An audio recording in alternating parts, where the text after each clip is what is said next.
everybody, Beth Newman here, courtesy coaching for kids, but also doing some courtesy coaching for adults as well. And as I mentioned in my video last week, the intention with this video series is to cover some things that will be helpful to us as adults as we do our best to set good manners for the kids in our lives. So today's topic is everybody's favorite topic these days, and that is eating. Well, not necessarily eating, but dining at home and how to do it properly. You see, and I'm guilty of this as well, it's been really easy, especially during this pandemic, to sit in front of the TV with a bag of Whataburger as you binge watch Parks and Rec. I'm guilty of that, but I am ready to get back to feeling like myself, and that means my husband and I, and sometimes a cat or two, will dine at the table. We will set the table, we will use the good napkins, and we will even use the good forks when, the need calls for that.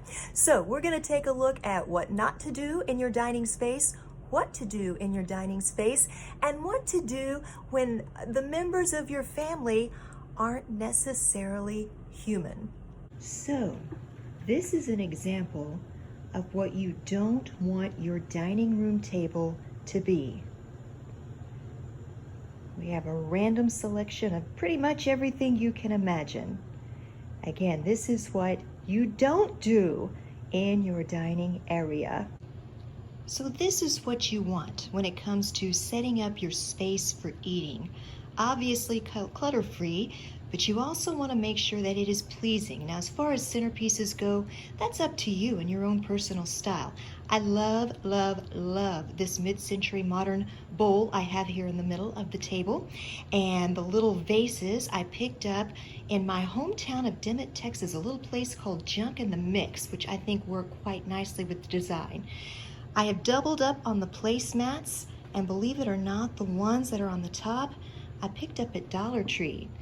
And here's Liza. We're going to talk about pets at the table in just a moment. Okay, setting the table at home, informal dining, and this might be a little bit more formal depending on how many courses you're serving. The key is you want to remember to eat from the outside in. So we start over here. That's your salad fork if you're having salad. This is your soup spoon if you're having soup. Your entree fork, your dinner spoon. This comes in handy if you're having spaghetti, pasta, something that needs to be rolled, and assist with your spoon, if that makes any sense. And then, of course, the knife, you want to make sure that the blades of the knife are pointing toward the plate. Your drink is going to go in the upper right-hand side, and an easy way to remember this, you take your right hand, you do this, you've got the letter D for drink. Now, if we were in a more formal setting and you didn't know where to put the bread plate, take your left hand, do this, B, bread plate goes there. Now, have some nice cutlery, have some pretty plates, pretty napkins, things that really appeal to you to make the dining experience at home even more special. These napkins, super affordable, came from Kohl's. The glass, which I love, got a set of 8 of these at the Alvin Antique Mall in Alvin, Texas. So it doesn't have to look like it came from a magazine. It just needs to represent who you are and your own personal style. And of course, once you sit down, you're going to take that napkin and put it in your lap. Okay, so we now have the basics of an informal dining setting. Let's talk about some of the rules that are in place, some that have been around forever, some that are relatively new thanks to technology. First of all, and this is one of my bugaboos, phones at the table. No, it's a distraction. When you're sitting down with someone, your entire family, be engaged with them. Okay, I don't care how busy you are. I don't care what's going on. That is your time to get familiar or refamiliarize yourself with your family. So no phones at the table. Also, no TV. Now, occasionally we'll have the news on if something is, going on that we need to be aware of. But typically the news makes me lose my appetite. So we put on some music, and it just depends on our mood. Sometimes it's Dean Martin. Sometimes it's, the 70s on Sirius. It just depends on what we're in the mood for during dinner that night. Don't inhale your food. First of all, it's gross, okay? And second of all, eating too quickly, that's gonna add the pounds. And that's the last thing myself or any of us needs after being at home for the last 5 months. So take your time when you eat.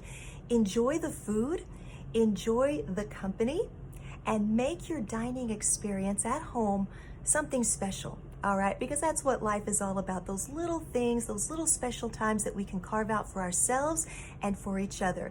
And I really think starting it off in the dining room is really important.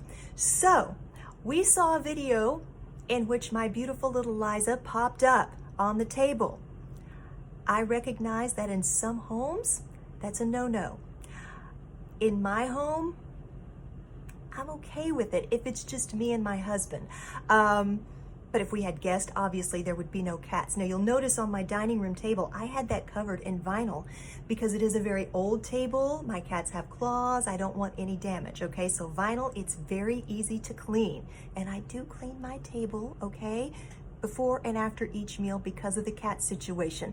So when I say enjoy dinner with your family, that includes your fur babies also, however it works in your home. I'm leaving that up to you guys because I know what goes down in my own house. So think about courtesy within your own home. Think about creating those special occasions, even around something random and what might seem boring like dinner time. Just create space for yourself and your loved ones and enjoy good conversation and enjoy good food.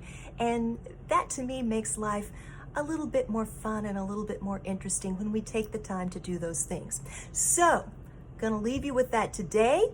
Always, always, always, I welcome your comments, your questions, any ideas for topics, because again, this video series is going to be geared more toward adults. Now, obviously, you can share them with your kids if you want to, but also keep in mind that I am here to work with your kids. Etiquette lessons straight across the board, preteens and teens. We can do it through Zoom.